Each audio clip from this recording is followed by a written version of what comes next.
حضور میرا سوال ہے کہ جب جو نجاشی تھا حبشہ کا بادشاہ، جب اس کی وفات ہوئی تھی تو حضرت صلی اللہ علیہ وسلم نے اس کا جنازہ غائب پڑھایا تھا، تو ہم عیسائیوں کا جنازہ پڑھ سکتے ہیں؟ وہ مسلمان تھا، اس نے وسلم کے دعوے کو رکھا تھا، بڑا کلیم کیا، مطلب عزت و احترام دیا تھا، دل میں سے اس کو تھا۔ وسلم کو تو اللہ تعالیٰ نے بتا دیا تھا نا،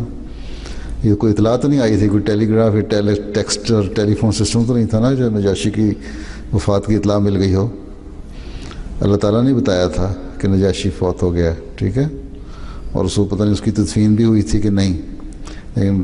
اس لیے اللہ تعالیٰ نے بتایا تھا کہ اللہ تعالیٰ کی نظر میں پسندیدہ تھا، اور یقین دل میں وہ وسلم پہ ایمان لایا ہوا تھا،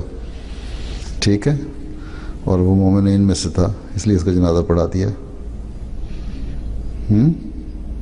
ٹھیک ہے، عیسائی تمہیں کہتے کہ میں تمہارا جنازہ پڑھاؤں؟ ٹھیک ہے، ہاں، اگر کوئی مسلمان جس نے حضرت مسیح علیہ السلام کو بھی نہیں مانا ہوا، اگر وہ فوت ہو جاتا ہے اور اس کا جنازہ پڑھنے والا کوئی نہیں ہے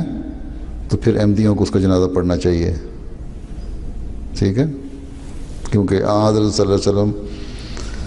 پہ ایمان لانے والا، کلمہ طیبہ پڑھنے والا کوئی شخص بغیر جنازے کے تدفین نہیں ہونا چاہیے۔ اگر احمدی کو پتہ لگے تو یہ ہمارا اخلاقی فرض ہے،